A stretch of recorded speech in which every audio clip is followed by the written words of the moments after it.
What's up, everybody? Welcome to another episode of the Save Data Cast. Do I remember the episode number? Absolutely not. I do not. But it's fine. We're going to roll with it this week. Welcome if it's your first time. Welcome. And hope you enjoy our spoiler cast of Metroid Dread that we're going to go into in a little bit. If it is not your first time, thank you for coming back. Either on YouTube or podcast services. We love you on both. Reminder, if you watch the YouTube version, please rate us on a podcast service of your choice. It helps us a lot. Doesn't matter if you don't listen to it. Just go over there and give that thing a nice little 5-star thumbs up, whatever the option is for your podcast network, all right? You can also do that on YouTube, too. Just put that out there if you watch it on YouTube. I mean, yeah, but we could use some podcast help, so. Oh, definitely. Our podcast movies are abysmal. Are they as abysmal as this game? Let's talk about it in a little bit. I kid. Sort of. I'm your host, David. And joining me is our captain, that's Zach. Metroid. Turns out it's a pretty good franchise. Actually, I think I'm the only person that thinks that opinion on this show, but I'm going to go to the mat for Metroid. I mean, we're also joined by the hockey stick and Sickler herself. That was horribly said. Whatever. That's Elise. What an intro. My pronunciation or enunciation not on point today. Sorry, folks. Finishing off some hot apple cider. Oh, nice. That sounds good. I don't have any apple cider, though. Well, I'm now sad that I don't have that. Whatever. Before we get into our spoiler cast of Metroid Dread, let's talk about fantasy updates. Oh boy, we're getting to the end of the year here, and sure are. There isn't a ton of action in terms of picking stuff up because guess what, folks? Not a lot of more games coming out this year. Not a lot. No. Not a lot left. I'm missing a few games. I need to pick a few games up to finish it off. Oh crap! You do. You do. Yeah. Crap. David's gonna explain. I had to drop a game today, Yeah. and I have my eyes on 2 specific games as a pickup. I was gonna wait for previews, but I'm probably just gonna have to go and fire on one because I don't want you to steal it from me. It's true. It's true. In terms of updates, since our last episode, actually a decent amount. Since our last episode, we covered this anyway. So all these updates are actually from last month, but we didn't cover them. So. Chris's Big Games dropped Star Wars The Lego Skywalker Saga. That's not coming out. Picked up Melty Blood Type Lumina. That's a game. Yeah, that's a title for a game that... Which I think is out and doesn't have enough reviews. I'll cover that in a second. 76. Okay, it got 78. reviews. It got reviews. Good. Let's see. My quadruple adequate games dropped Total War Warhammer 3 because that got delayed to next year. Sad face. Pridge's Polite Cat LLC dropped Dying Light 2 Stay Human, also got pushed to next year. Pridge beat me on bidding for Marvel's Guardians of the Galaxies, so that's cool. Thanks, Pridge. And because he beat me there, I ended up picking up Call of Duty Vanguard for $1. So, and a couple other failed pickups. But that's it for new pickups. In terms of scores and new release games, I think we have a few. So, Pridge, Dapper Dastard, he picked up Metroid Dread. Guess what? That game did pretty well. It's got an 88. Yeah. So he's doing real well on those random pickups. 2 late pickups, both of which scoring like 88. So you suck, Bridge, hate you. And I think Far Cry 6 also got reviewed since we last had an episode. That's sitting at a 77, giving him 7 points. I don't think any. Yeah. I mean, I haven't played it. I don't know. Did I? Lost Judgment, I think, was rated last time. Just in case, it's at an 84. 14 points for me. Chris, Back 4 Blood came out for Chris. That's sitting at a 77, plus 7 for him. Oh, and Pridge also counterpicked that, so -7 for Pridge. Missed that earlier. Oh, wow. I'm surprised you counterpicked that. They're like those drafts from like the beginning of the year were like scary. Yeah. Let's see. And I think some of the previews for Back 4 Blood were pretty bad too, so it was actually looking like it would do pretty bad, but it didn't. Yeah. Let's see. Only Blood Type Luna's got 78. Sable at a 75. I think that was rated after our last episode. And Life is Strange True Colors, which may have been rated before or after, sitting at an 82. Elise, I don't think you had any new games. I don't think so. And Zach has Advance Wars 1+2 Reboot Camp, which is not coming out, so cool. I heard. Your Outer Wilds Echoes of the Eye actually got reviewed and is sitting at an 84. So you get 14 points there. And 18 points from Tales of Arise. Wow, that game scored so fucking high. Let me tell you, that's an accurate score. That game's fucking good. And I think that's it. I guess D2 Resurrected, maybe. It's at 80. That might also be new since last episode. I don't remember when that came out. I should. I work there.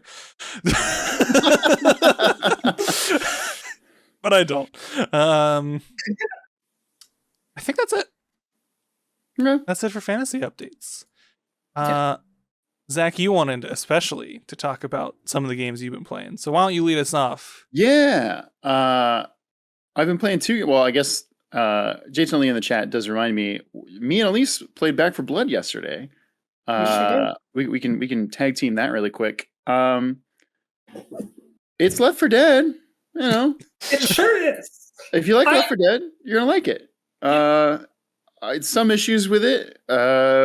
We could not beat the first segment of the game. It was very hard. We had to lower the difficulty to get past the first segment. And then after that, G gamers here. Jeez, for real, it was bad. Was Hayo not there to pick up the slack? Come on. No, it's friendly fire is turned on if you put it even at medium difficulty. And which in those corridors filled with like 500 zombies. The whole first segment of the game is like you're in a bunch of hallways. So if y'all are just you're shooting each other in the back of the head all the time. And like you've got teammates with like shotguns and melee weapons, and you're like, what am I supposed to do? Right. And the fact that the melee weapons, the AoE on that, can easily clip your teammates and do damage to them. It was pretty frustrating. The game also does have a card system, which is kind of like passive perks you get going into an area. You unlock more in-game currency as you play. You can buy more cards that way. That seems like kind of a fun system. Makes me think of Dead by Daylight in a way, if y'all are familiar with that. Mm-hmm. But it was fine. I'll probably play it maybe one more time if I can get like another group of people. But it's free on Game Pass. That's all I'll say about it. that's my ringing endorsement. Despite like the zombies, despite like the difficulty and like friendly fire and everything, shooting those zombies feels real good. It does. You're right about that. Tactilely. Mm-hmm. I don't know. Clicking on some heads of zombies is like, they made the guns feel really good, which is like always a huge plus. Yeah. Jason Elliott does ask, does it share Left 4 Dead's humor? I would say no, in that it made jokes, but I didn't think they were funny. There's a lot of long cutscenes that I didn't give a shit about. There are some like super long cutscenes, which was I was like, y'all didn't need to do this. Y'all didn't need to pay a team of people to make this cutscene. You could have just been like, hey, here's the story so far, and boom, you're playing the video game. Like, if I was playing solo, if this was a single player game, those cutscenes would be like in normal length. But when you're playing with 4 other people and you're supposed to be playing, or 3 other people, 4 people total, and you're supposed to be playing with like 3 friends, no one is going to listen to those cutscenes. No, they're like the first opening cutscene was like over 5 minutes long, which is wild. What? Yeah, I'm not joking. Like, it's so long. And obviously, we talked over the whole thing because because we're a group of 4 people playing together. Like, we're not. It's a social experience. It's not, hey, let's watch a movie. You know? Yeah, that's a wild choice. It's just the zombie thing. It's just like, oh shit, the zombies are here. What are we gonna do? Oh, I've got a shotgun. I'm gonna blow this one's head off. Oh, good move, Ace. None of their names are Ace. There is one character called Mom. That's kind of cool. Great name for a character, just Mom. Yeah. I actually really like Mom's character. Yeah, she was but cool. I was playing Mom. yeah. Yeah.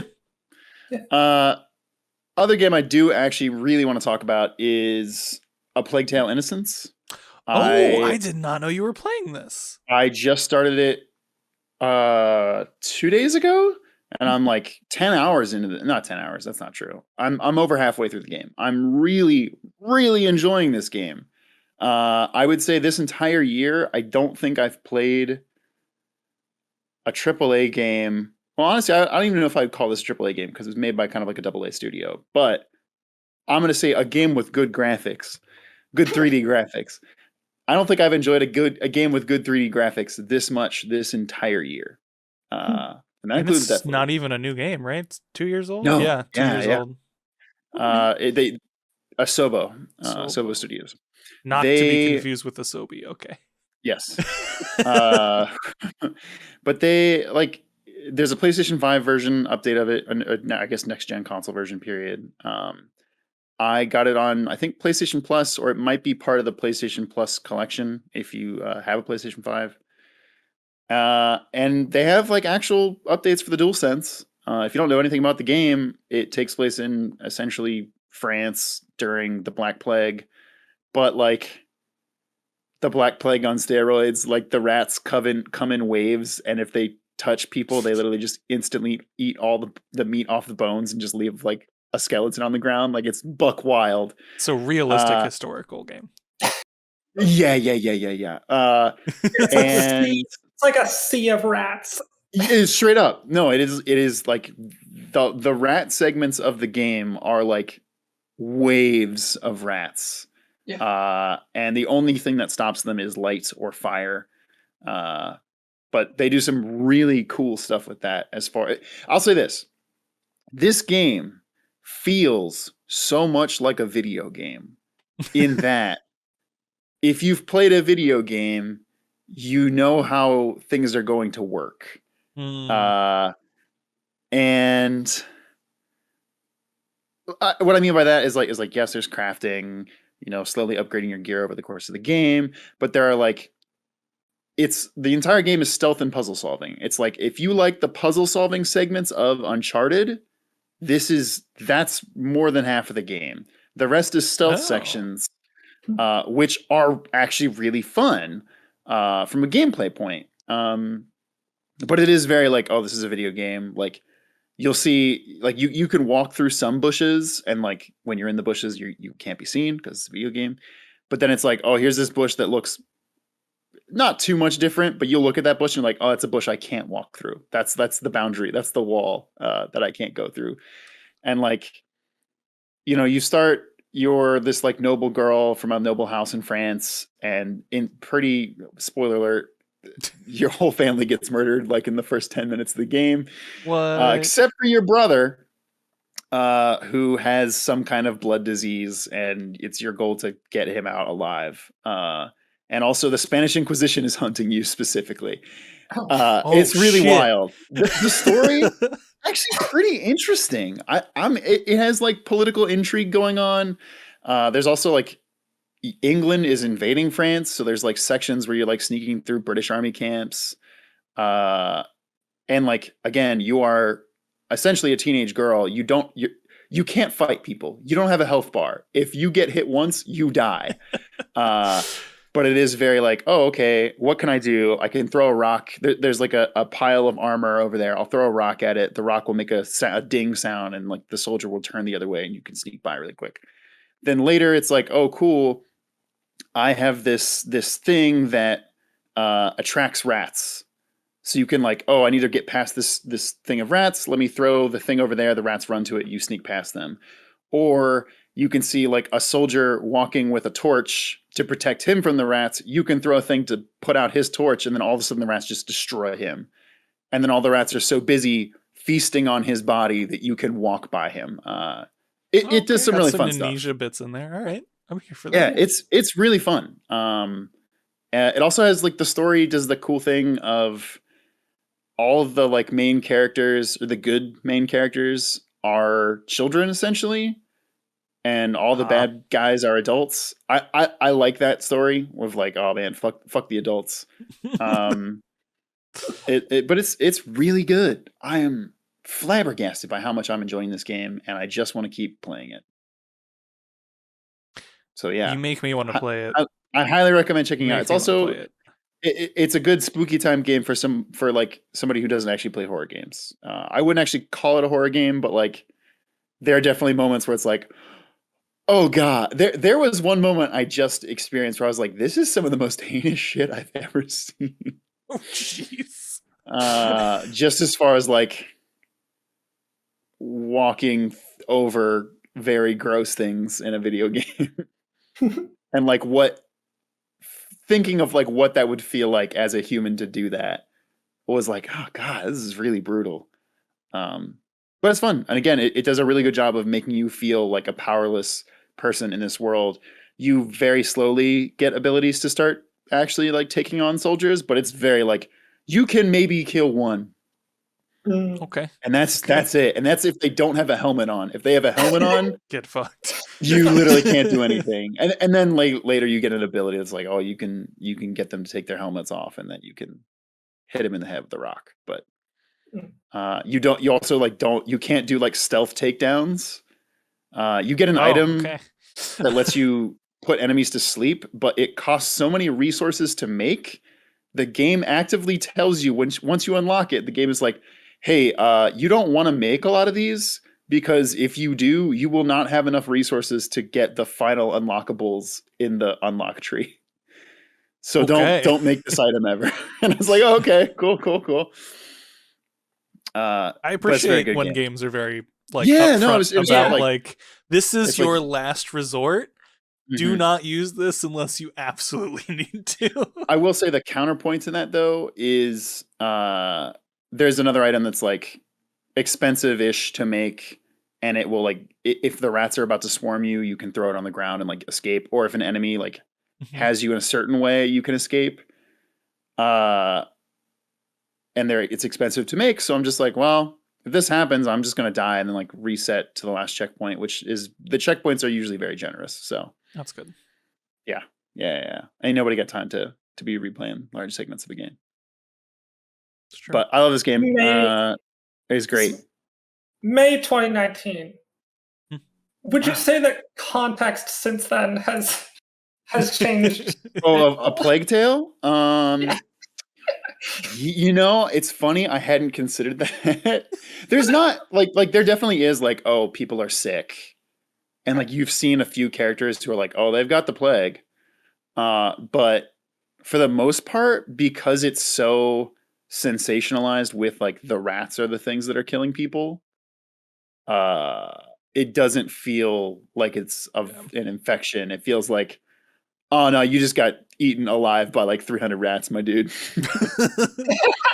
The plague isn't so much a disease as much as rats in this world. Yeah. But there again, like the political intrigue of it, I cannot get past how much I'm like, I want to know what the fuck is going on. Like why the Inquisition wants me so bad. I kind of know now. I just found out like a little bit before this, but it's still not entirely solved. And like why they killed our family, what's going on with England invading France right now. I mean, that's just a thing that happens every once in a while back then. Yeah. There was one point where like very early on you fight like this townsperson who believes that you're going to bring the plague to the village and is like, I fought in 2 wars, you know? And I was like, it's such a funny statement to hear from somebody in like the Middle Ages.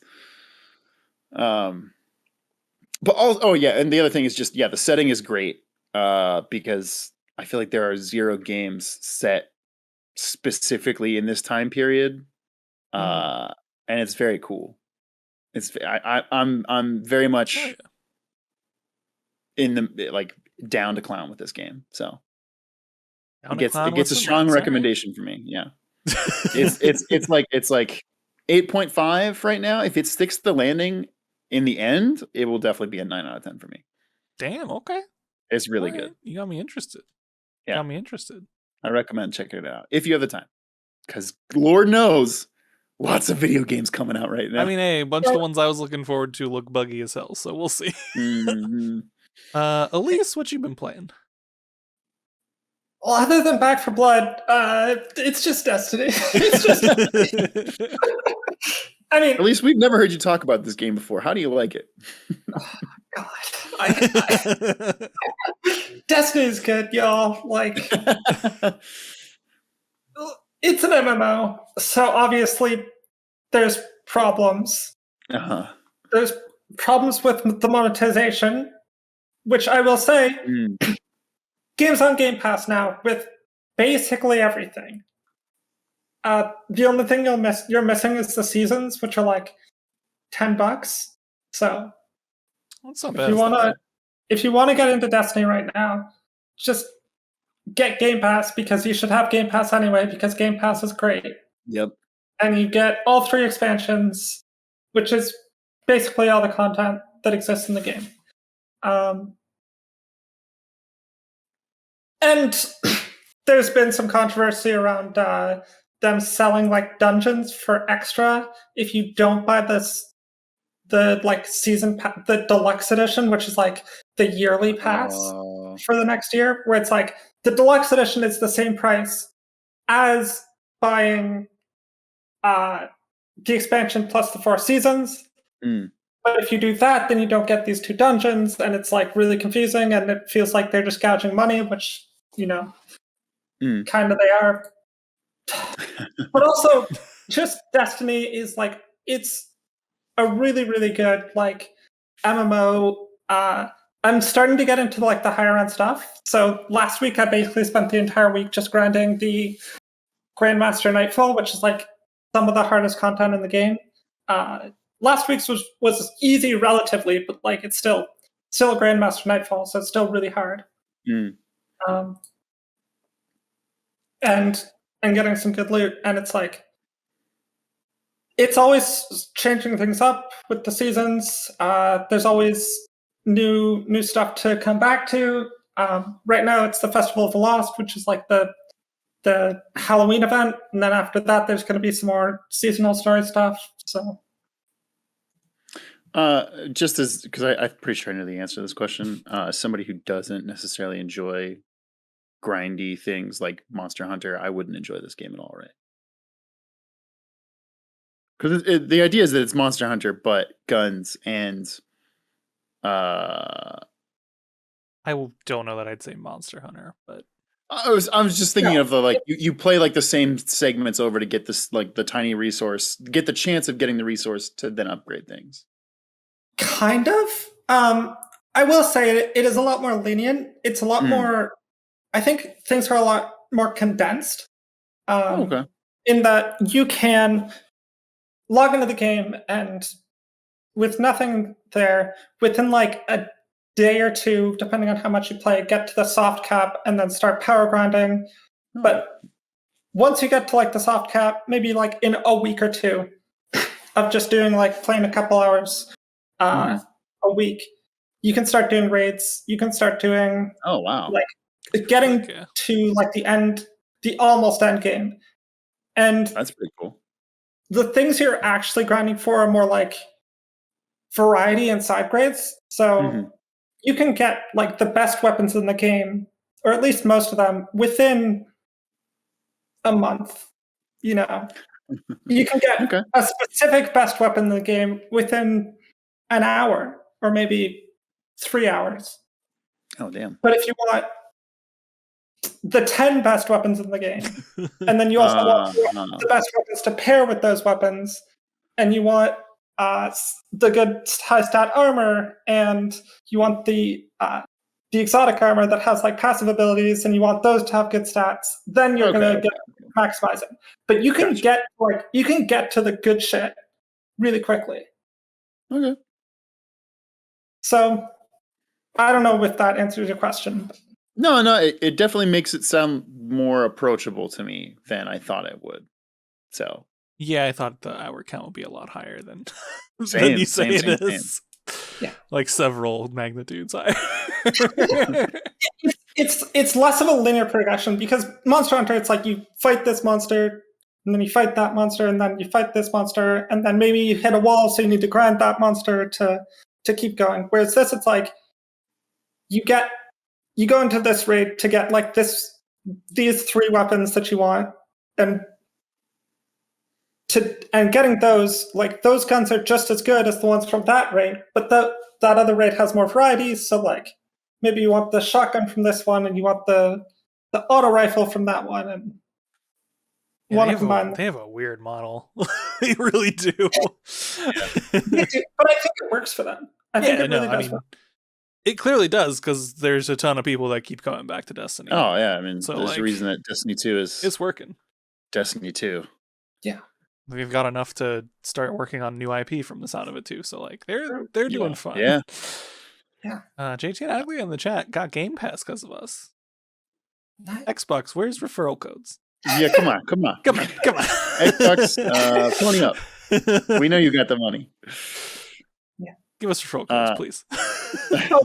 I should say, like, the raids and the dungeons in Destiny are top notch. Like, the mechanics you have to do and like fighting through everything while you're doing it, it's very different from raids in like classical MMOs, like your Final Fantasy 14s, your Elder Scrolls Onlines. Whereas those, it's like you're just trying to do like DPS and trying not to die. With Destiny, it's like really trying to figure out the puzzle box of the raid, which I think is a lot of fun, especially in the first couple runs. But it's still fun, like 50 runs later. Yeah, I've heard people really love the rush to be the first clan to finish a raid seems pretty insane. Sometimes that's every MMO, dude. But yeah, they're all nuts. They're all pretty insane. David, I think I know the answer to this, but have you had time to play any other games this week? This week in particular, actually, no. However, since we last talked about video games, yes, I have played a shitload of stuff since the last time we talked about it. So I'm not going to go into any depth for most of these. So this is the last time we talked about games we've been playing. I played through Toem. We did first impressions with that, so I went back, played the whole thing, start to finish, platinumed it. Fun little indie game, super chill. Only was like, I think I did the full completion like 3 hours and some change. So like, not a hard game, but very chill, very like Pokemon snappy. I had a good time with it, and do recommend if you like artsy, chill indie games. Super worth it. And I think last time I was playing this game but had not finished it, and that's Tales of Arise. Folks, this game is really good. Yeah. Like, really good. Do you think, apart from... Is it top 2 Tales games? It is top 3 for sure. Okay. Like, I don't even have to think about top 3. Top 2, I would have to think about more in depth. What's the other 2?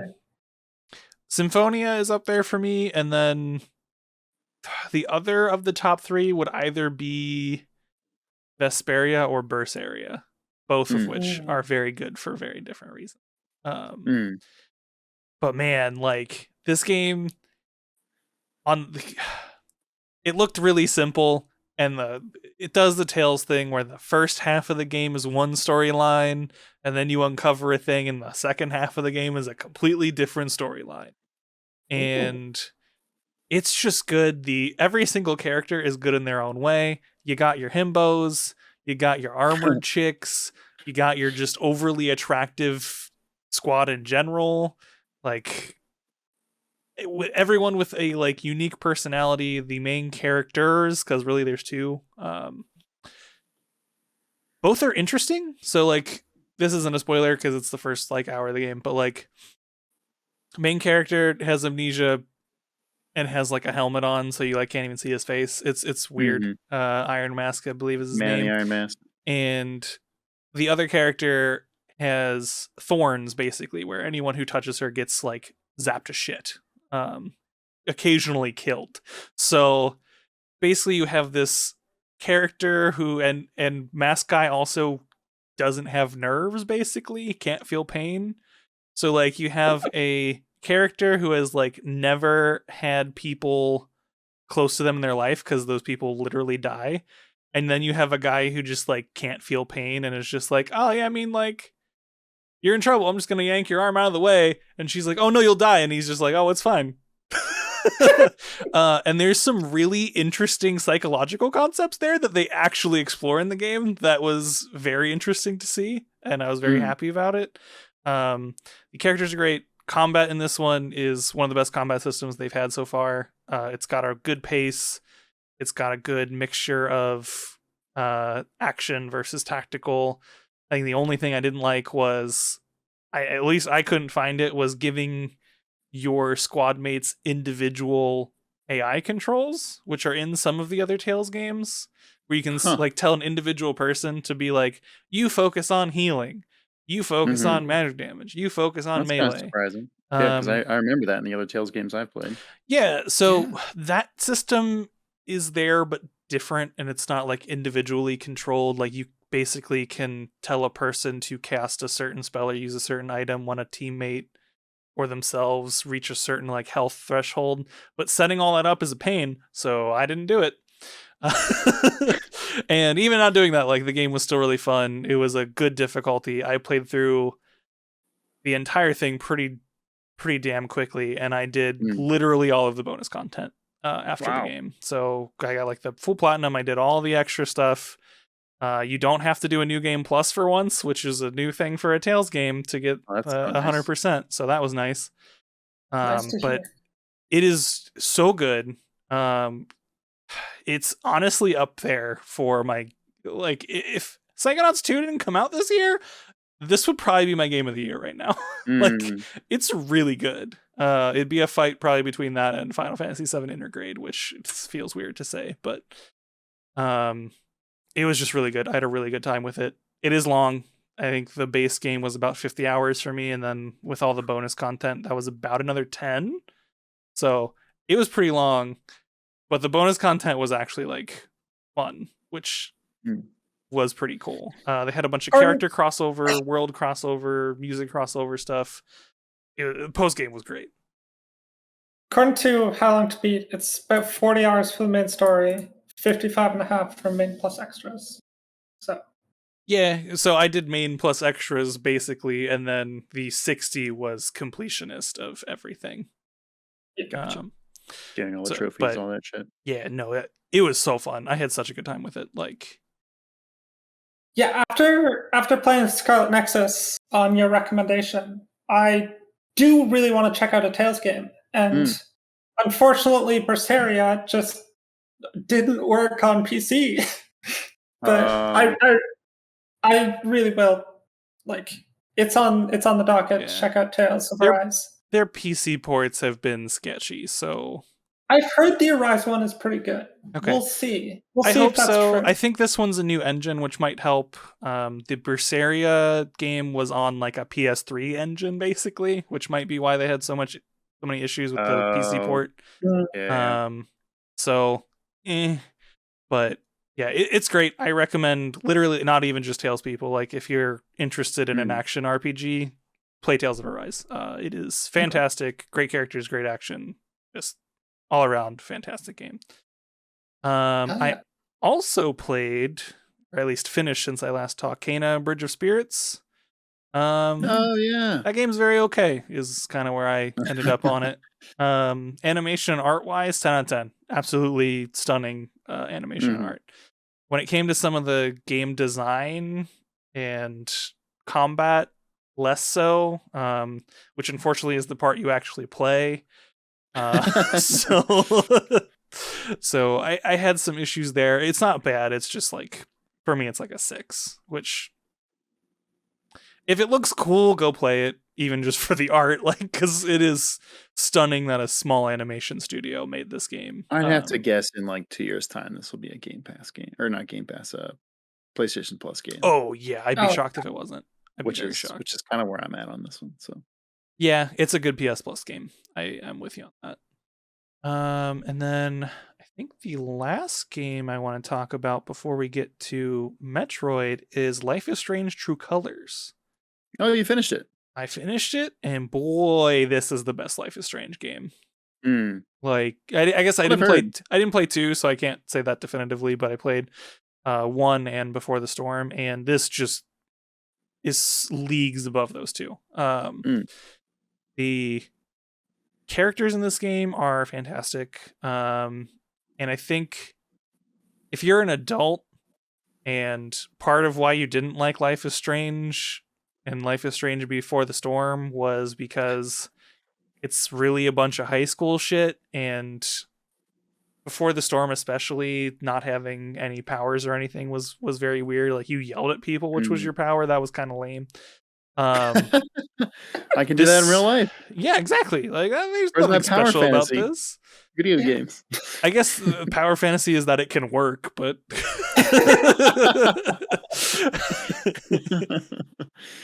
but yeah, I was really worried going into this one because the marketing was basically like, this game is, you're an empath, you have empathy, you can tell what people are feeling, which is not a good representation of what the power actually works like. Yeah, I won't lie. That the promotion for this game was that, and I was very much like, I mean, that's seems like the worst power they've come up with for the main character so far. I mean, it is that, but it's more. So, your power, you play as oh my god, I can't remember her first name. Alex Chen. There we go. And basically she's going to a new town, Haven Springs, Colorado, to meet up with her brother. They got separated in the foster care system, and they finally like got in touch with each other. And she basically has this power / curse of being able to see people's emotions. So like when you look at people, if they're feeling particularly a strong emotion, they'll have like a colored outline depicting the emotion. And the part where the curse comes in is people that have really, really strong emotions. So if someone's super pissed off, like Alex actually takes that in and starts feeling that way herself. So it's like an extreme empath thing where she, like, if you're super mad, she starts to get super mad and she can get violent. Now, I will tell you, Alex is a fucking badass. I love her.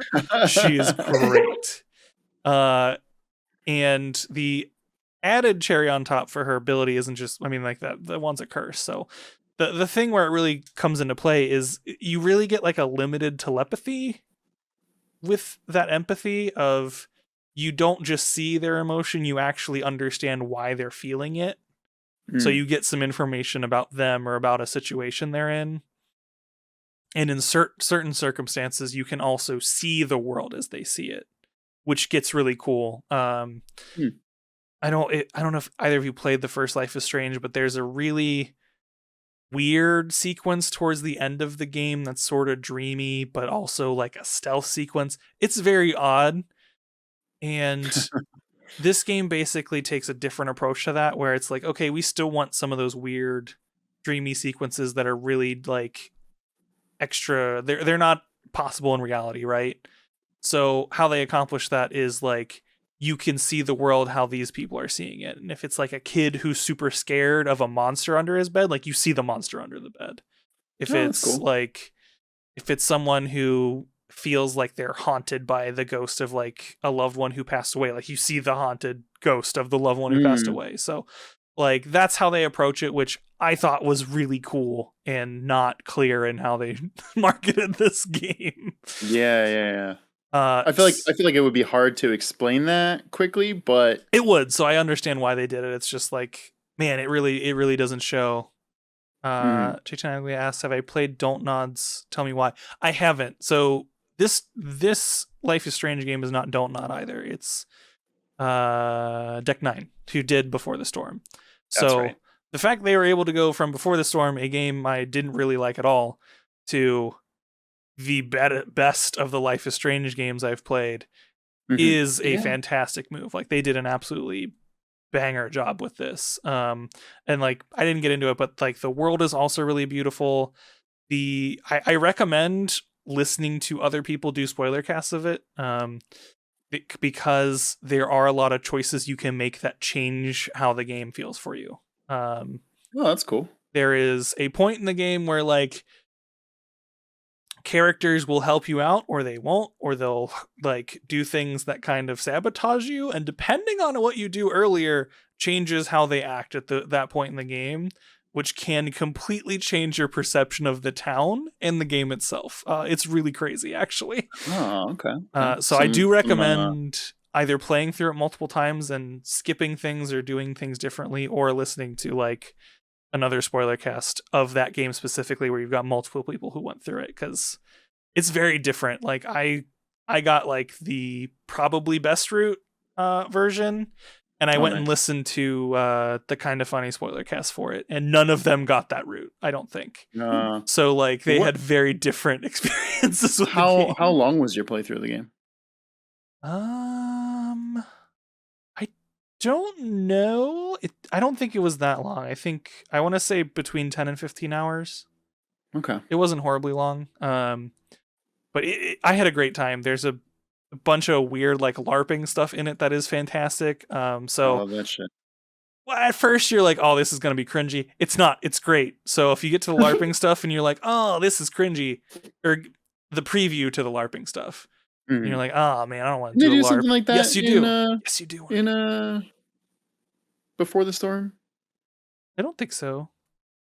I feel like there was one game that they did. I remember people talking about had like they were playing a tabletop game, and like there is a character in Before the Storm that is playing D&D who is in this game.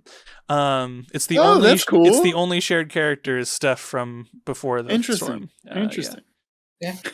Sounds Jason like Elias sounds like David loves psychology themed games. That's really funny. I mean, you're not entirely wrong. Yeah. Like, listen, my sister's a therapist and I got a minor in psych, so you're right. But overall, like, I had a really good time with the game. I would recommend that game to literally anyone. It was a great game.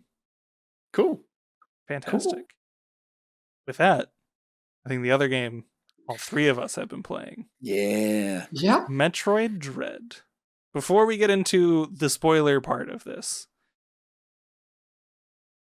who wants to start just with general feelings about the game?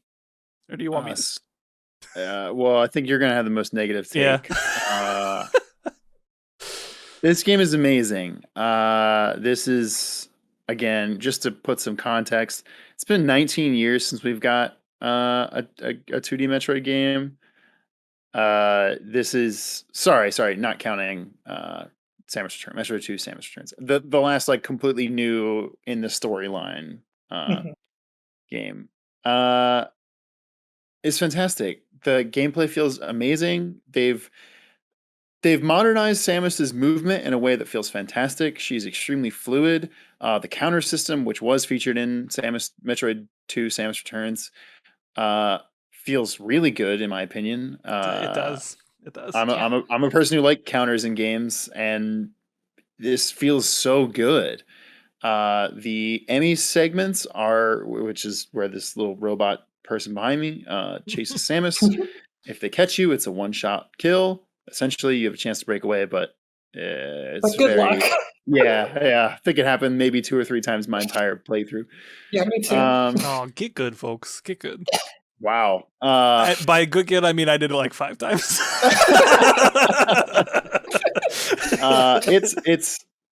It feels great to explore the world. The boss fights are definitely highlights in this game.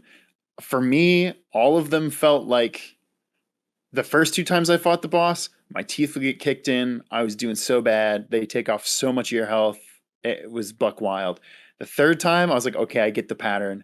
The 4th or 5th time, I smoke the boss and I've taken like 2 hits the entire fight. And I was like, wow, that was like the perfect escalation of me being like, feeling like this is impossible, to me whooping this boss. And on top of that, so many of the bosses have like mid-sequence cutscenes where Samus is such a badass. And again, the whole internet is talking about this right now, but like, she's so cool. And like so cool. The whole like you'll have this fight that you were like getting your face beat in, and then you get to the point where you get the cutscene because you survive long enough in the fight and did enough damage, and then Samus is like punches somebody in the face, like shoots charge shots down their throat, and then is like, while they're like gargling, dying in the corner, she's like, and you're like, God, she's so cool. And you feel that you are that badass. Like this actually, I made a joke before about power fantasies in video games. Like this checks off that box in such a major way for me. I was really enjoying it, and of course, I'm a huge Metroid fan. Like I've loved the franchise forever, but like this was such a joy to play. And it's not to say there aren't frustrations, but those frustrations I think are inherent to the series. And I'm not saying that they couldn't fix those, but they chose not to. And for the most part, on my end, they were ignorable, but I'm sure that other people might have different opinions. Real quick before we move to Elise, how long was your playthrough? And what like percentage did you grab? I was a little over 9 hours. My percentage was I think not quite 60%. I was like a high 50. Okay. Yeah. Elise, how what did you think of Metroid? This is what a Metroid game should be. I have had my criticisms of like Super Metroid and the earlier Metroid 2D games, specifically for their controls, and specifically having to only be able to aim in 8 ways. And I get that it was, it's a D-pad and you can't, you physically couldn't have done it any other way, but I just cannot vibe with Super Metroid or Zero Mission or Fusion's controls. I still have a tremendous amount of respect for them. I've loved a lot of other Metroidvanias like Hollow Knight, like Ori and the Blind Forest, a ton of other ones that don't come to mind right now. I do really like Metroidvanias. Samus Returns was great. It fixed my main complaints with the controls of Metroid, but also it was very flawed in a lot of ways. Just in terms of like, it felt kind of monotone. It was pretty short, pretty easy. It wasn't as much of like a Metroidvania as the other ones because it's Metroid 2 and it was kind of Super Metroid that perfected that formula. Mm-hmm. And Metroid Dread takes everything that's great about Metroid Samus Returns, everything they fixed there, and takes everything that makes Metroid as a series so fantastic and merges them together into the perfect Metroid game, I would say. Mm. Samus feels like a dream to control. Yeah. I basically never had any issues with running around, with aiming, with doing anything like that, except one thing. Say the words. Which is the jump. Say the words, yep. The jump was... I got used to it. But just let her double jump out of a standing jump, please. Please. To that I say, get good. Like, I did get used to it pretty quickly, but it... Mm-hmm. I don't know. Other than that, like you said with the bosses, they're tough. They're really tough, but they're pretty easy to learn. Yeah. And once you learn them, you have beat them. Mm-hmm. I do wish they did less damage. I do wish they had a bit less health because being only able to be hit like 4 times in a 10-minute boss fight is rough. 10 minutes might be exaggerating. It's more like 5 minutes. Yeah, and you can get some health back in the middle of them, most of them. Yes. I will say one complaint I do have is how many times they reuse the goddamn Chozo robot mini bosses. There was a point where I was like, if you make me fight this motherfucker one more time, and then bam. and then like there was a sequence I feel like you fought them like twice back to back, like within like 3 minutes of game, and I was like, y'all stop, like there aren't actually that many of them. It's just they're all condensed into like the middle third of the game, and there's like 4. And it's like you fight one of them. The first time you fight it, like again, it feels like any boss fight where like you die the first couple times, and you're like, wow, man, this thing's freaking hard. Then you beat it. And then like 10 minutes later, it's like, oh, here's another one. I was like, motherfucker, okay, fine. And then stronger. They don't even drop anything. No. No. Like you beat an Emmy, you beat like one of the major bosses, and it's like, wow, I just got a huge I just opened up this huge area. I got like my double shot or my like charge beam or whatever. Awesome. Feels great. You beat one of those guys, and it's like, okay, now they're gone. And they like spawn in like an area that you've already been through. And it's just like, okay. And like, there's a point too where they're like, oh, you can beat these things now. What if we make it so you fight two of them at the same time? Oh! I will say, storm missiles fuck those guys up. They do. I didn't even think about that. It's a good idea. Fuck those guys up. It's but not always easy to get a lock on for them. But yeah, it just becomes tedious. And after the first time they made you fight two of them together. Let's remember that word Zach just used. It's about to come up a lot. What did I say? Tedious. Oh, okay. After you fight both of them or two of them at the same time, that should have been the end of seeing them for the rest of the game. Yeah. But then they're like, no, how about you fight a different two, and then a different two. And then we're gonna make so they're X-Parasite versions, and guess what? You're gonna have to fight that 3 times too, even though it's the same fight every time. There were also a couple times, just going back to like general thoughts, that like I got lost, and it's like not that I got lost, but I just felt trapped. Like I had no idea where to go next. I'd scoured the entire like available area, and I'm like, what the fuck am I supposed to do? And finally, it's like the one tiny like block I didn't check, or the like I didn't shoot this block right here, or whatever. And there is one section of the game where I think they expect you to shoot a certain wall that I was like, man, that sucked. That was dirty. That one was dirty. The rest of them, I can chalk it up to that's Metroid. But that specific one that I think we're all talking. It's the beginning of a new area. The beginning of the third area. Yeah, fuck that one. That sucked. That was dirty. And I do remember the one. But the other ones, it's like after I got the space jump, and I'm like, where the fuck do I go now? And it's like this one little area in the corner of a map. And I'm like, I've searched every single other place I could. And I do remember one of the other areas, Zach, that you and Pridge had issues with that on the impressions that I just like jumped on.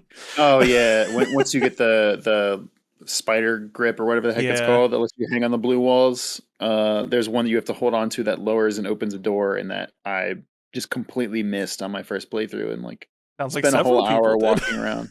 That was annoying. In retrospect, I can understand why. Like, I looked at the map and I was like, "Oh, you can actually see that that's a door behind that." But like, that was annoying. One thing I will say, I didn't know this until after I finished the game, is in the map you can actually click on like obviously you can see the different doors or like different like, oh, you need this to get past this thing. You can actually highlight it so it shows all of those on the map. I did not know that until I finished the game, and I was listening to another. Well, yeah, space. No, you can't. You absolutely can't do it with Space Jump. But Zach, like, I didn't know that until you just told me right now. So you can be like, I want to see every single like missile door in the game, or I want to, or that's available on the map. Yep. Or I want to see every missile plus. And I will because I know what you're gonna say. The game definitely should explain that to you, and it does not, and that is a bad thing. I will 100% agree with you on that. That is frustrating. And Elise, before we get to my general thoughts. What was your playtime? My final playtime was, I think it was 8.5 hours, I think. But that's like what it said on the tin. I think that doesn't include like retries of bosses or some shit, though. Oh, really? I've heard that it only includes like final runtime and not like if you died and restarted. You know what? You might be right. Yeah. You might be but right. It said like, I think it was 850, which would chalk up to probably 10, 11 hours. Okay. All right, folks, I'm going to be the negative Nancy in this room. Metroid Dread could have been great. It was fine. And, you know, I have a lot of reasons for this. I agree with you that Samus in general controls great, minus the double jump. That's stupid. It's been 19 years since Fusion. Just fix that. No, but it feels good. No, it doesn't. It feels stupid. I think it feels good. Absolutely stupid. I think it feels good.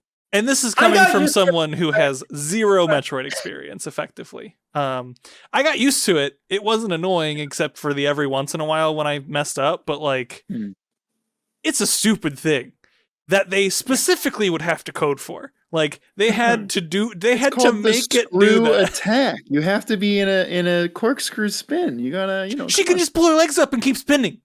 No. You're a standing jump, just spin. All right? Like, just spin, okay? So it was dumb. It didn't bother me that much. It was just like, really? Really? Are we still doing Super Nintendo shit in 2021? I guess we are. Okay. Yeah, it's Nintendo. Come on. They never change. Correction. That's true. Game time on my save file is 8:05 with items at 41%. Oh yeah, the file is from before you killed the last boss too. So okay, so it's probably about 8:30. Yeah, I was gonna say add about 30 minutes for the boss and cutscenes and all that jazz. But yeah. Gotcha. Because I went to check mine and I was like, I remember my playtime, but I don't remember my percentage. And I looked and I was like, oh, this is precisely 30 minutes from when I actually got the time because I did remember that. Gotcha. Let's see. Other things, the controls in this game. So Samus controls well. The controls are stupid in this video game. Now explain that because I'm actually curious. Why is Super Bomb?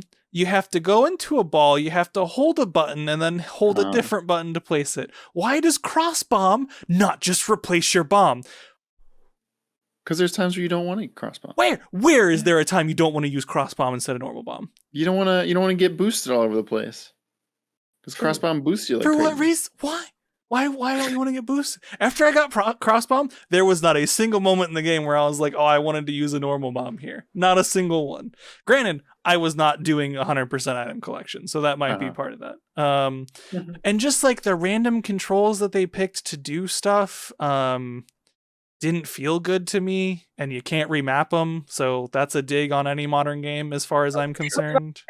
Remapping would be really nice. Like, I didn't have much issue with it. There were a couple times where you kind of have to hold like RB and LT or there's so much. Like, your hands are always using the bumpers, and I will say on Joy-Cons that shit can start feeling real bad. Oh yeah, because the bumpers suck on that. And like there was also I played with my like Xbox Pro controller, so it wasn't that. I didn't know the Xbox Pro controller worked for the Switch, Elise. That's cool that they Elise have such just a good out here partnership. hacking switches. You can get like an adapter that lets you. I think you're actually like Mayflash or whatever. That can. Yeah, that's true. That's accurate. But yeah, it was more like the power bomb and a few other things annoyed me, and like cross bomb, but more it was like the weird combination of buttons that you had to do at like the same time was just odd, and like I felt like they could have used the D-pad more, and they used it for like one thing, right? Yeah, I was like, two things technically. Yeah, I guess, but I was just like, you can press left to expand the minimap. Yeah, that's a thing I never used after they showed it to me. Yeah. But yeah, like I was like, why don't you just use some of this for like other things? So I knock him a bit for that. But overall, I did feel like Samus played really well, except for when you were in the water, which, listen, folks, just stop putting water levels in video games. Just stop. But that's no, a Metroid. It's not. I don't give a shit. I don't give a shit about the history of Metroid. I'm like, oh man, Samus feels so smooth. You gotta play a water section that feels like shit. So then when you get the various dude, it feels really good. That I only use for one water section, maybe two after getting it if I'm not going for 100% completion. Exactly. Fuck that. That was so dumb. I was like, man, this game feels so smooth, so great. And then I hit the water and I'm like, man, this game fucking sucks now. I hate this.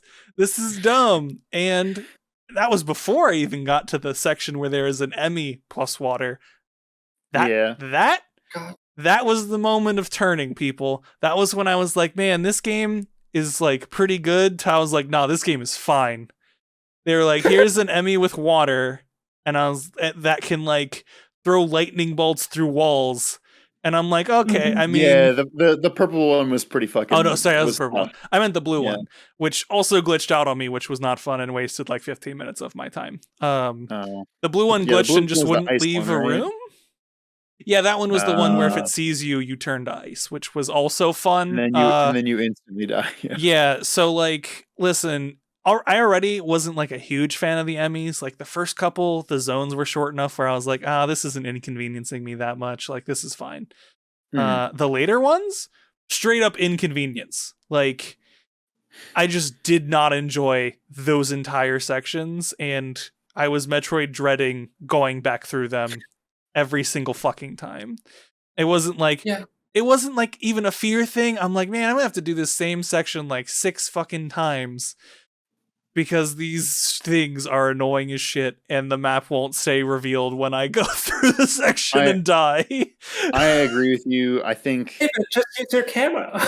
Yeah, right. I think a lot of people online, at least I've seen, have been like playing up like how suspenseful and kind of horror, not horror, but it's horror-esque. not horror, it's annoying. It's not. It was just kind of frustrating. Yeah, because and this is how the game should do it: is if you die, you instantly go back to literally just outside the Emmy section. Which, like, great, thank you for not wasting my time. But in that form, not wasting my time. Yeah, okay, whatever. But that is the second if you die to an Emmy twice, it stops becoming terrifying. You're just like, okay, let me try. Yeah, like, okay, congratulations, folks. You're gonna die to an Emmy twice in this game. Like, it's just gonna happen. And I mean, like 16 times and not know what you're doing different when you finally get it. Or when you're me, sitting in a room invisible for 15 minutes while waiting for an Emmy to leave. And it turns out he was just glitched. Yeah. I don't know. Stuck in the same corner. The AI on the Emmys. I think their AI is like, oh, it doesn't see you? It still knows where you are. Yeah. That shit's annoying. Will not leave a room. And I think I had the same thing. It was with like, there was the like block where you had to like slide and roll through a little block, right? Mm-hmm. Oh, that's not where I was stuck. Oh no. Okay. That's the one where he just, if you remember what I'm talking about, you slide roll through a little block, and then there's a little area where you can roll up and hide for a while. And he just circled that block. And finally I had to like pull up the nerve to jump and get through, and I think I did it. But no, the one for me was, I think, a blue Emmy. It might have been purple, but I think it was blue. And it was basically, I entered through a door. There's a one-way passage that leads to a split, and the Emmy just sat at the split for like 15 minutes. Oh no. And the side that I needed to go on was the one he was chilling on too. So I was just like, cool, I'm just gonna sit here because the other way is a dead end. So you leave.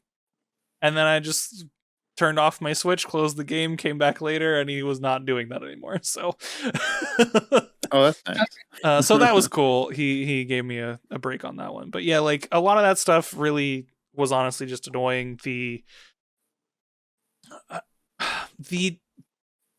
dichotomy, I guess is a good word, of fantastic level design combined with shit level design was amazing. In that, man, some of those things was shoot this random block in the middle of God knows where to continue with the entire game, which is a stupid thing. I'm just gonna say I don't give a shit if that's a Metroid consistent thing. That's dumb. But they also did a fantastic job most of the time of, as soon as I got done with a section, facing me right in the direction I needed to go, that part doing was the thing I needed to go, which made it's really weird because like they did such a good job there that the points at which they messed up were super annoying because the rest of it was so well done. It just felt so bad, those few points where they really messed that part up. But man, like those parts where they did mess up were bad. And then the rest was super clean. I was like, oh, okay, this is where I need to go. I will say, just as a general, this is someone who's never played a Metroid game. The trick always being destroy a block with a different weapon gets real old. Yeah. It gets really old, especially like I think my first Metroidvania like real experience was the Ori games, which do not have that. Oh no, they've got all sorts of like it's all amazing, different. Basically, different traversal opens up different areas in Ori games.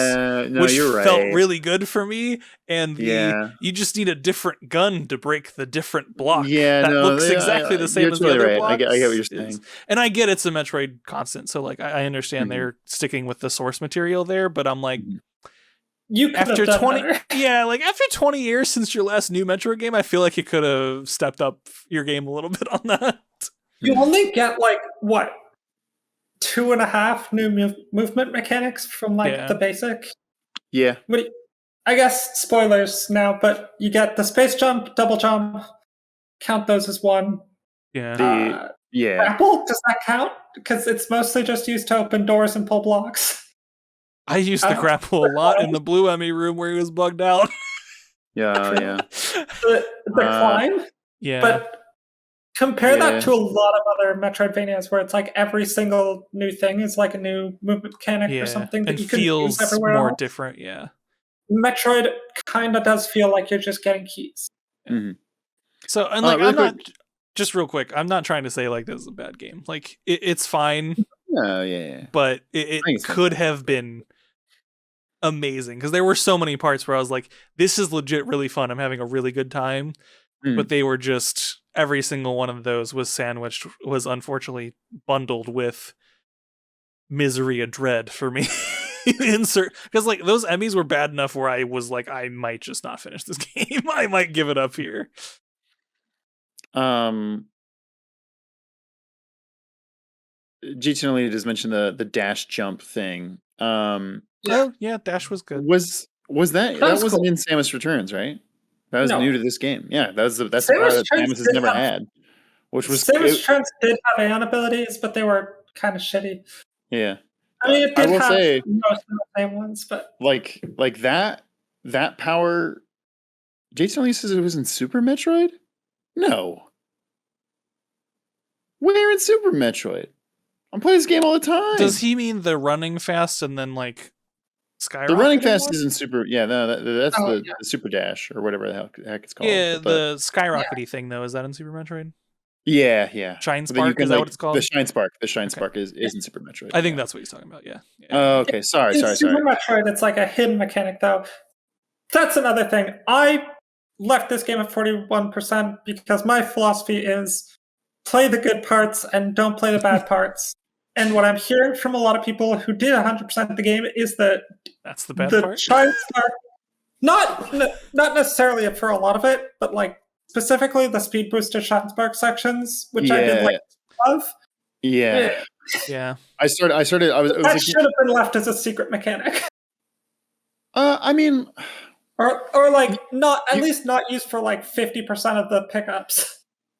I just ignored those. No, I agree with you. It I enjoyed the game so much. I was like, I'm gonna try 100% this. And I started doing some of the Shine Spark things, and I was using a guide because I was just like, hey, listen, I'm not gonna comb every corner of this map. I don't have time for that. And I was like watching guides for each of them as I did them, and like most of them I was able to recreate pretty quickly. There is one that I literally like watched the video for, and I was just like, I'm not gonna get this one. It was like you had to start it in like 3 different rooms away. You had to do like 7 different like backflip wall jumps. You had to slide under 2 things, and then you would Shine Spark up, and I was like, no, I'm not gonna get this one. There was one that I tried to do. So I got to the final boss room, and I was doing it wrong, and I thought I didn't have enough missiles, so I tried to go back and get some missiles, and then my game crashed, and I decided not to. Yeah. But one of them that I tried to get, and this is where my game crashed, was like, you need to run through a room, store your jump, or store your Shine Spark, go down a little bit, roll to a ball, drop a bomb so that you'll fall through, and then it's like a it's like bombs here, like bombable blocks here, and then like fall through blocks right under it. And you need to use your shine spark while you're falling in that like split second. So you need to get out of a ball, shine spark up and then sideways. And it's dog. Fucking impossible. Fucking impossible. Which is why I say just beat the game and don't complete it unless you're like a completionist 100%. Because I play the good parts of the game and don't play the bad parts of the game. Like, well, let me tell you, you can't complete the game without playing some bad parts. Okay. fair. Listen, No, you're not wrong. Tell me the blue and You're purple not wrong. Emmys are not bad. Tell me that's not bad. Frustrating. I agree with you. I don't think they sold the experience for me as much as they did for you. I kind of just I grunted and took it. I remember dying to them a couple times that I felt was particularly annoying, but I was getting frustrated, but then once I got past it, I was like, wow, that was kind of frustrating, but now we're back to the game. It's great. I feel like most of the early section Emmys, you have to like pass through their areas a couple times before you can destroy them. Mm-hmm. But I think the latter ones, and it could be just like the momentum of the game or like how Samus is actually starting to feel more powerful at that point. It felt like you had to pass through them once, maybe twice, and then I was like, okay, now you can fucking destroy them. I think you're right, but the pass-throughs were longer or more complicated. Oh, for sure. Yeah. They were. I'm just saying, like, the fact that you only had to get through those sections once was like, for me, I was like, okay, that's fine. Yeah. It was a frustrating. I'd rather go through most of those other ones like 8 times than go through those last 2 once. Like, those last 2 were fucking annoying.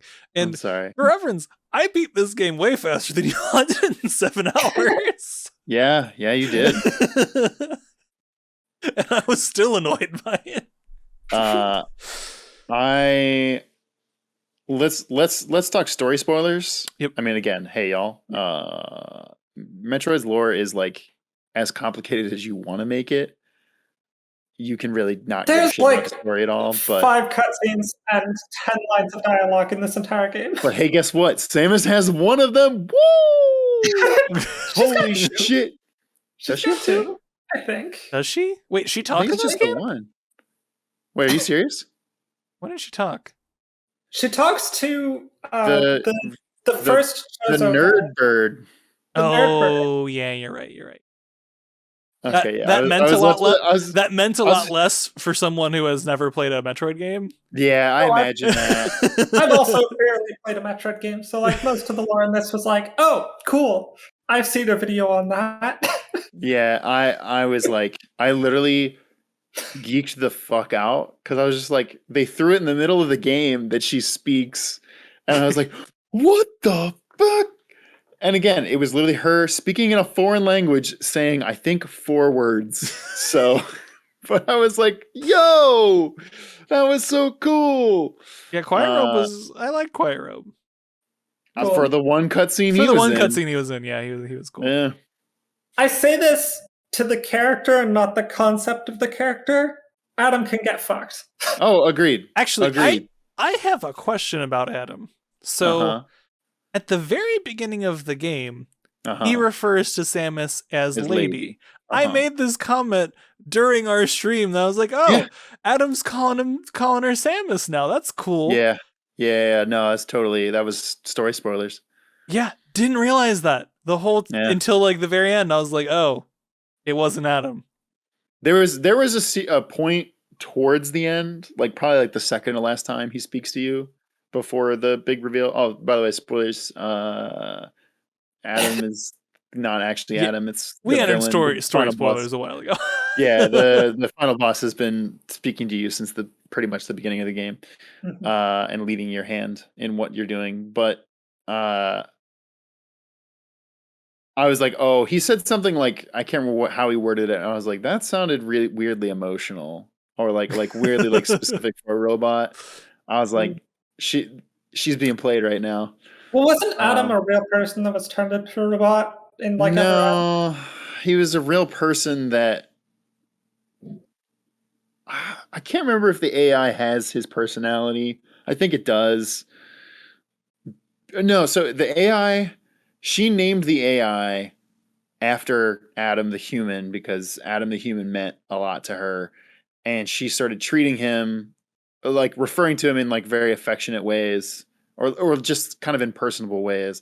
And there's a moment, I think in Fusion or Zero Mission, where no, it's Fusion, where he's about to kill her, or not kill her, but like he is following protocol to trap her in this ship that's about to self-destruct, and she like begs him and is like, please, Adam. And he, like, the robot has a conscience and saves her. Oh, Jason Elise says that his brain was uploaded to an AI. Okay, well, shit. Sorry, I didn't play Other M. It was a bad game. Probably for the best. Yeah. Okay, so I that was just a funny thing where I even wrote it down for the show. Like when I was thinking about stuff for this, I was like, wait, Lady to Samus, was that important? Like, did I just like unintentionally realize a thing? Okay. Ravensbeak, pretty fun boss. He was fine. Definitely was like very culmination of everything you learn in the game, which is I think is a good way to do a final boss. I don't agree with that. I heard other people say that, and I don't agree with it. You could destroy the sun with super bombs. Yeah, I did that. Yeah. I literally didn't have that much trouble with him.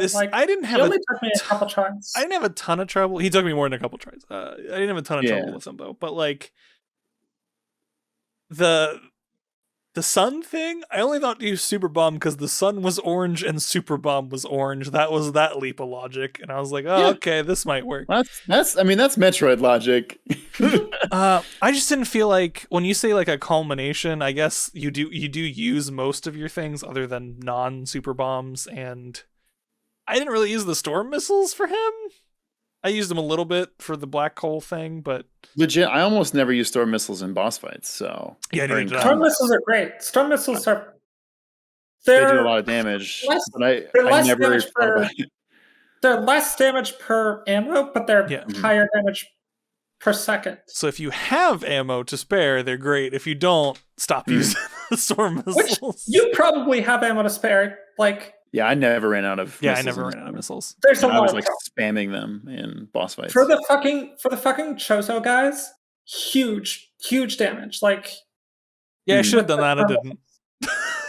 Actually, the robotic ones I did, the ones that were infested by Parasite X or whatever. Yeah, that's what I mean. I mean both of them. Yeah, I didn't. Whatever reason, I didn't use it on the Parasite ones. What were some other ones I wanted to ask? Okay, I could not figure this out. I just worked around it. The one soldier Chozo that has a shield that has the blue light on it. Are you supposed to grapple that?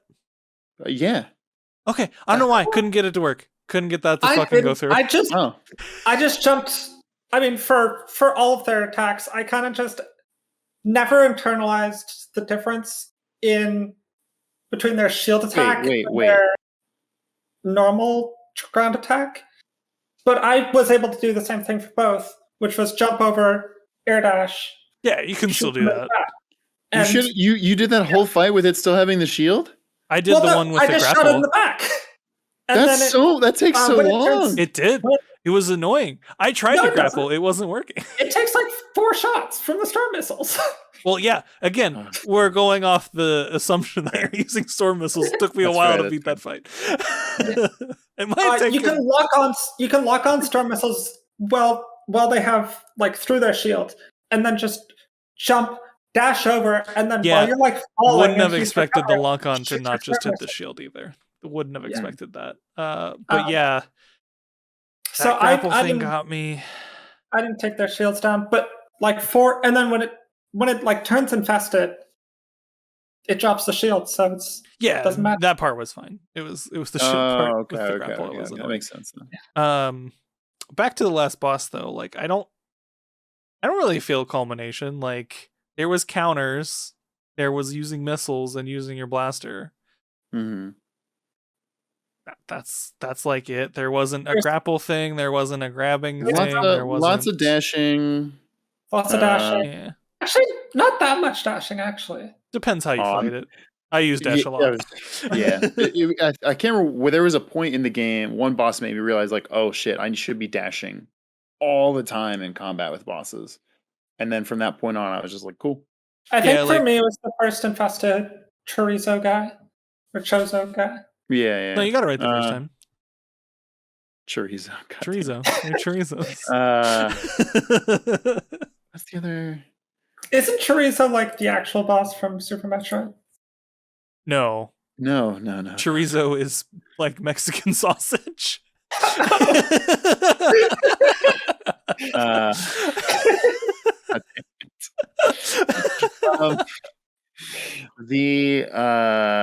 Also pretty much Chorizo is the boss. I was just saying knew what they were doing.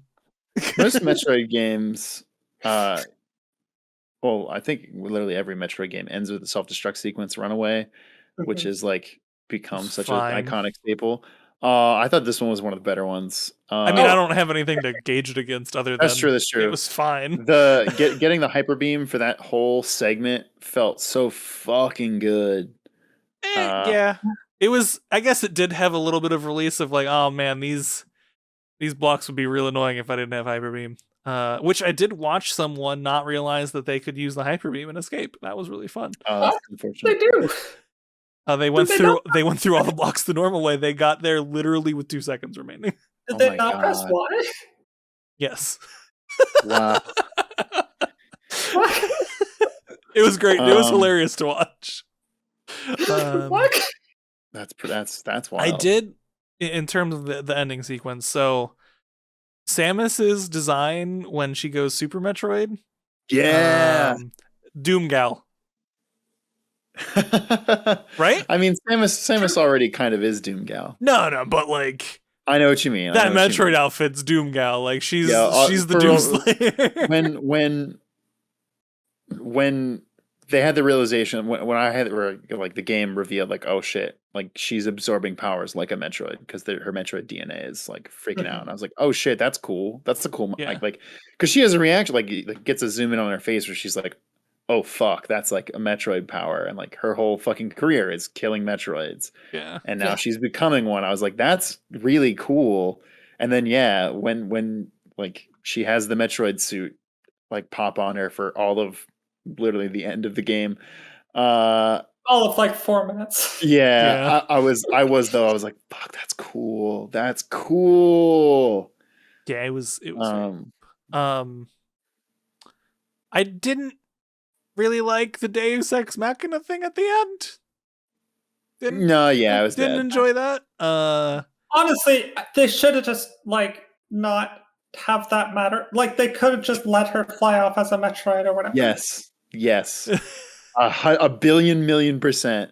And them bringing back Quiet Robe, who at that point was also controlled by the X Parasite, but wasn't. But for some reason, he's not. I mean, in my head, I was like, oh, he makes a point of like his tribe of Chozo is good with that shit. No, his tribe was good with Metroids. Yeah, but you know what is good with dealing with the X Parasite? Metroids. True. It doesn't make sense. It was bad. They could have done something else with it. They could have not had it like, oh, you're going to drain all your power from your ship. Yep, it would have been totally fine. Because I didn't interpret it as like draining power from things as much as like absorbing living or at least like creatures that have a sense of self or the world. Yeah, no, they just could have ignored that. She could have just flown away with the Metroid suit, and then the next game she'd lose it again or something. Yeah, of course. Which would have been cooler. Yeah, would have been cooler. That suit was dope.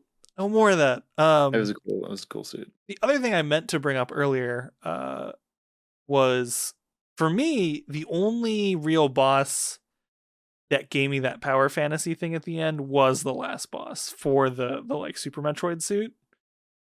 The other ones, like, I really had a disconnect between, it takes 115 missiles to kill this piece of junk, but like, man, get him into a cutscene and shove one missile down his throat. Bam, dude explodes. Like, I didn't really get that.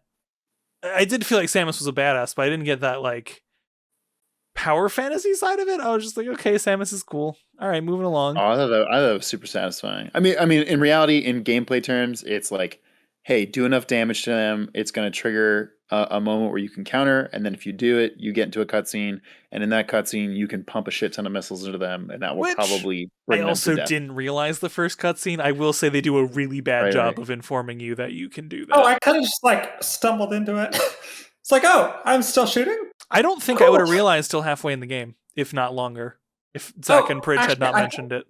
Yeah, I think the first time I actually did that was with the big axe guy. Mm. Which, okay, I will mention the giant X that's like blocking the heat. I spent like 45 minutes fighting that boss because I didn't realize when you knock him down, he's got like his arms on the ceiling and the walls. Yeah, he does like the cross swipe. I was just dodging that attack and not shooting him. Oh, and I was in that fight for a solid 15 minutes, and I'm like, oh, I just need to stun him 5 times, and then he gets stunned a 6th time, and I'm like, okay, I just need to stun him 7 times, and he gets stunned. I'm like, why does this boss have this much health? And I posted in the Discord. I was gonna say you said that, and I was like, I felt like he was fine. Like, it felt like it was like a normal amount of health for bosses. Yeah, that makes so much more sense. I was fighting this guy for like 15 and I mastered every single one of his attacks. I could like basically never get hit. But then I just wasn't able to actually do damage there. Yeah, actually do the thing that actually kills him. And then once I saw that you could do that, I was like, oh, okay, and I did it in like 2 minutes. Yeah. I did really not enjoy the jump puzzle part of his fight, but I didn't mind it.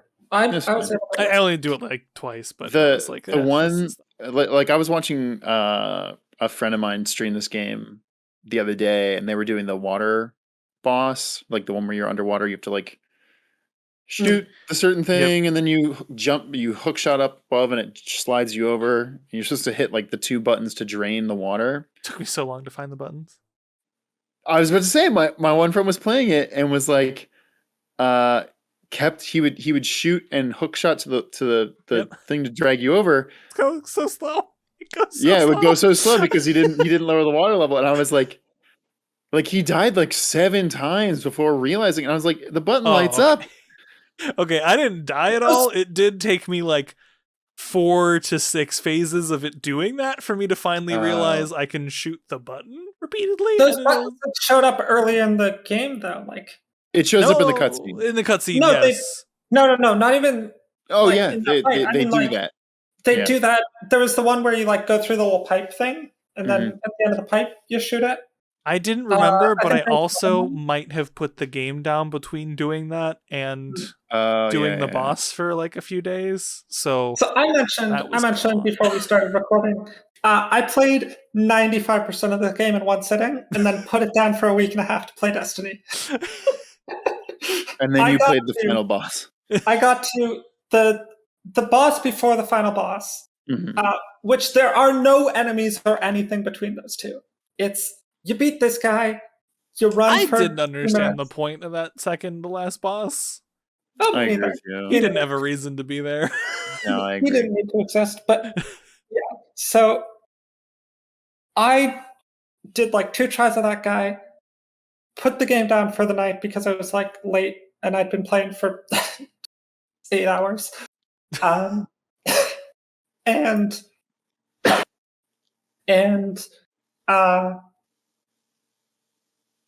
didn't play the game again for a week and a half.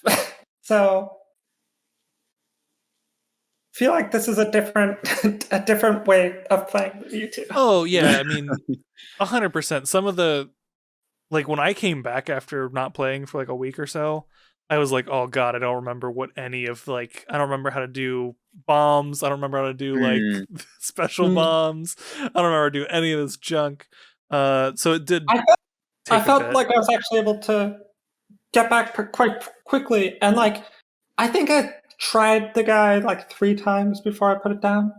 I beat him on the second try when I came back, and then like, oh, that's pretty darn good. Yeah.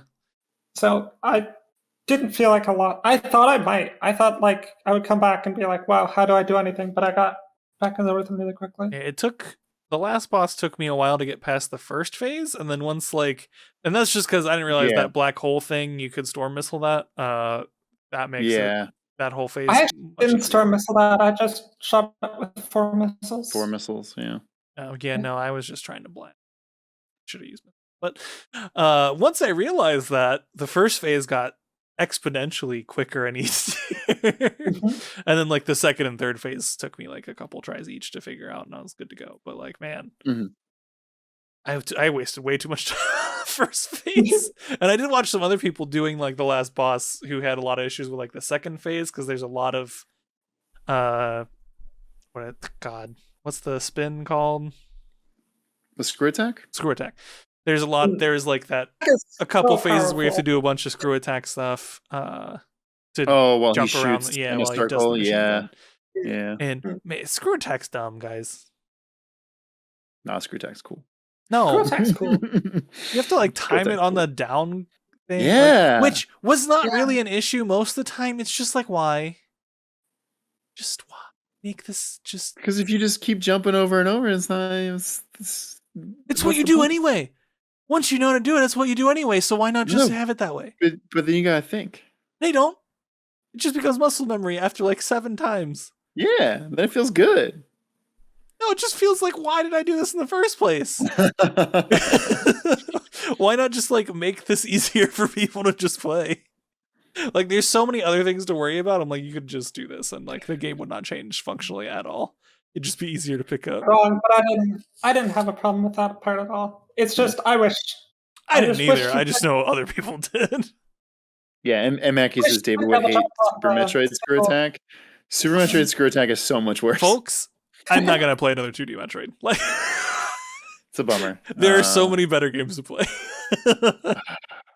And I know that's gonna hurt a lot of you for me to say that, but that's fine. There's a lot of better games to play. I know that y'all hate Super Metroid because y'all fucking did it so dirty in the goddamn bracket. We all said like we haven't really played this game. We played Apex Legends.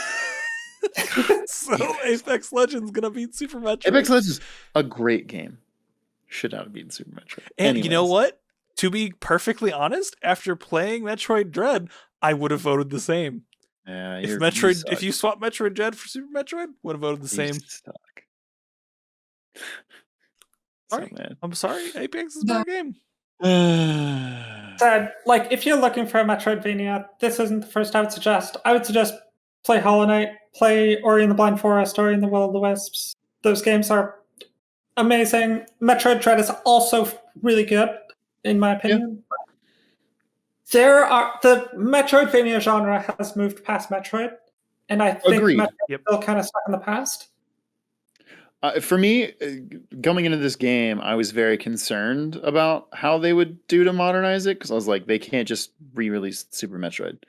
And they really did modernize the controls. It feels fantastic. Yes. It's just the structure is still almost identical to Super Metroid, and like we've talked about, especially with the upgrades kind of feeling like keys, and like there's still like the block tile system where it's just the different blocks are, and the different doors can be opened by, you know, a different missile or a different beam upgrade. That kind of is. I'm not going to say it's bad. It's fine. It's just that other games have done so much better that it kind of feels less like substantial. Just like traversing the map in like Ori. I haven't played Hollow Knight, so I don't have a basis for that. But like for Ori, just like traversing the map is fun in that game once you start unlocking powers. Whereas like this game, like Samus controlled really well, but it wasn't like, oh man, I love running. Whereas like Ori, it's like, oh, I can like bounce between these like flower things using powers. I can bounce off enemy attacks. Fantastic. So like I would 100% recommend either Ori game over any Metroid game at this point. If you've played Metroid and you love Metroid, play Metroid Dread. 100%. You will love this game. But like, did the Metroidvania Advanced Collection come out? The Castlevania one, you mean? That's what I meant. Yeah. Yes, it did. Fuck, I need to go play that right now. Fuck. Symphony of the Night, great game. Symphony of the Night. Not in that collection. I know. But I mean, it's not an advanced game. I tried the first advanced game after that's playing Circle of the Moon. That one definitely feels rougher. But it has some cool things in it that they didn't do in the other ones. Definitely Aria of Shadow or Aria of Sorrow. That's the name. Is absolutely phenomenal. That is a modernized version of Symphony of the Night in every way. I've basically heard from other people that collection contains one amazing game, one good game, one okay game, and one really, really bad game. I think Dracula Cross or X or something is like everyone hates it. It's horrible. Shit, I never even played that one. So I mean, there's probably a good reason for that. It was bad. Yeah, from all accounts. But it's $60, isn't it? It can't be. No, I bet it is. It can't be. Wrap this up while I look this up, and we'll. All right, folks, thank you for tuning in to our Metroid Dread Spoilercast. My brain's done. It's been fun. I think overall, Zach and Elise pretty hot on the game. Me, very lukewarm on the game. But you know what? If you like Metroid, you will love this game. Because I did agree with a lot of what you're saying. It's just it just didn't bother me as much. It didn't bother me as much, and the good was better for me, and the bad was less. Zach, bad you got for that? Me it's not $60 face on. It's $20. I'm buying this right now. Is it on? What's it on? Fuck, Switch? It's on Switch. Fuck, I have to finish the other game though. I can't play it tonight. No. Oh, yeah, I gotta finish Plague Tale, dude. Gotta finish Plague Tale. I know. I gotta finish this other game that I really enjoy. Oh no! Woe is me.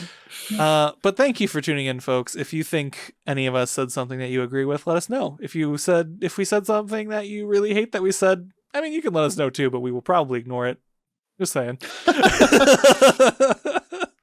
We out here with positive confirmation bias. We don't need any of that denial here. Zach or Elise, anything to plug before we peace out of here? Yoku's Island Express. That game's fantastic. What game? Yoku's Island Express. It's a pinball Metroidvania. That sounds like a horrible awesome game for me, but yeah. It's really good. I played it a couple years ago, and it's like that's the Metroidvania you should play. Okay. Folks, we did a pretty ludicrous thing on Ace Attorney this week where it was very Yu-Gi-Oh themed. That video is going to go up on Monday and Tuesday, but please be excited for that. That has some very good edits in it already. It's very good. And if you haven't already, go check out our Fire Emblem video that Jason made a custom edited ROM of the Fire Emblem game on the Game Boy Advance that we are all characters in. And we team up with characters such as Phoenix Wright and fight with Kermit the Frog. And it is as ridiculous as could be, but it was great. A hell of a lot of fun. It's utterly amazing. And also, folks, Extra Life is coming up. We're going to be doing it, so keep a lookout on our Discord, on our Twitter, and all that jazz for details. Will there be a live bear appearing on our Extra Life stream? Probably. Probably going to be a live bear. I know exactly what he's talking about, and it's so good, y'all. It's so good. It's so good. Everyone is going to have a great time. We've got a lot of new stuff and a lot of old stuff returning that people love for this Extra Life. So please tune in. Pretty sure that'll be the second weekend of November, but we'll lock in times and stuff and post that on our Discord and social media. So please pay attention. It is always a fun time for everyone involved, chat and us. We do wild things. It's a great time. So stay tuned. Yeah. And with that, I think that's it. So have a wonderful night, day, weekend, whatever it is when you're listening. And we will see you next time. Ding, ding, ding.